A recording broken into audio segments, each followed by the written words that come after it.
नमस्कार, मी अर्चना। माझ्या यूट्यूब चॅनलमध्ये तुमच्या सर्वांचं खूप खूप मनापासून स्वागत। जर नाश्त्यासाठी डोसा बनवायचा विचार करत असाल तर आजची रेसिपी तुम्ही नक्की पहा। आज आपण गव्हाच्या पिठापासून अगदी हेल्दी असा डोसा बनवणार आहोत, ज्यामध्ये आपण इनो, सोडा, दही असं काहीही न वापरता अगदी कुरकुरीत असा डोसा तयार करणार आहोत। तर चला मग रेसिपी पाहूया। इथे मी 1 वाटी गव्हाचं पीठ घेतलेलं आहे। गव्हाचं पीठ मी आधी चाळून घेतलेलं आहे। तुम्ही वाटी किंवा कपानी हे मोजून घेऊ शकता। त्याच वाटीने मी इथे अर्धी वाटी रवा घेतलेला आहे। हा जाडा रवा आहे। जाडा बारीक कोणताही रवा तुम्ही इथे घेऊ शकता।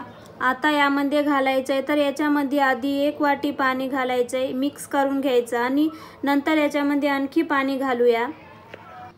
तर याच्यामध्ये आणखी 2 वाट्या पाणी घालायचंय। तर हे अगदी परफेक्ट प्रमाण आहे। 1 वाटी गव्हाचं पीठ, अर्धी वाटी रवा आणि 3 वाट्या पाणी असं तुम्हाला घ्यायचंय। आता हे सगळं मिक्स करून घेऊया।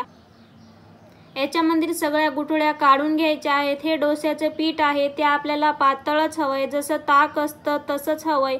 पहा, अगदी पातळ आहे। सगळ्या गुठळ्या काढून घेऊया। याच्यातील गुठळ्या निघाल्या तर याला आपल्याला झाकण ठेवून 10 मिनिटांसाठी बाजूला ठेवून द्यायचंय, म्हणजे रवा छान फुलेल। 10 मिनिटे झालेले आहेत, पाहूया।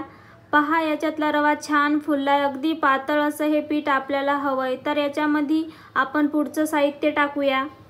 1 बारीक चिरलेला कांदा, यानंतर बारीक चिरलेली कोथिंबीर घालायची, अगदी बारीक चिरलेली 2 हिरवी मिरची, अर्धा चमचा जिरे आणि यानंतर चवीनुसार मीठ घालायचंय।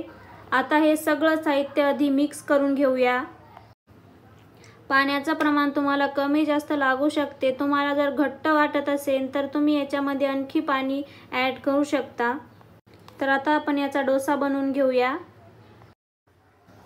तर इथे मी छान तवा गरम केलेला आहे। याच्यावरती तेल लावून घ्यायचंय। असं तेल लावून घेत आहे मी इथे तेल लावण्यासाठी कांदा कट करून घेतलेला आहे। मी त्यानेच तव्याला तेल लावून घेत आहे। तवा छान गरम झालाय। तर आता हे डोस्याचं पीठ खालपासून व्यवस्थित मिक्स करून घ्यायचंय आणि नंतर गॅसची फ्लेम कमीच ठेवायची आणि अशा पद्धतीने डोसा टाकून घ्यायचाय तव्यावर।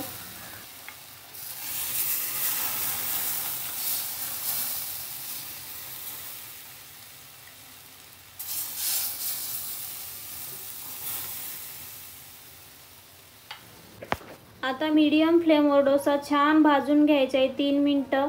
3 मिनिटांमध्ये डोसा छान भाजून कुरकुरीत होईल। तर तुम्ही पाहू शकता 3 मिनिटं झालेले आहे। डोसा अगदी क्रिस्पी झालेला आहे। तर जे डोशाचं पीठ आहे ते जसं ताक असतं तसंच पातळ हवंय, तरच आपला डोसा कुरकुरीत होईल। अशाच पद्धतीने सर्व डोसे बनवून घेऊया। तर पहा, अगदी झटपट आपण हे हेल्दी डोसा तयार केला। यामध्ये आपण इनो, सोडा, दही असं काहीही वापरलेले नाही। अगदी घरी असलेल्या साहित्यापासून हा तयार होतो। तुम्ही हा डोसा झटपट नाश्त्यासाठी बनवू शकता। खूप छान लागतो खायला।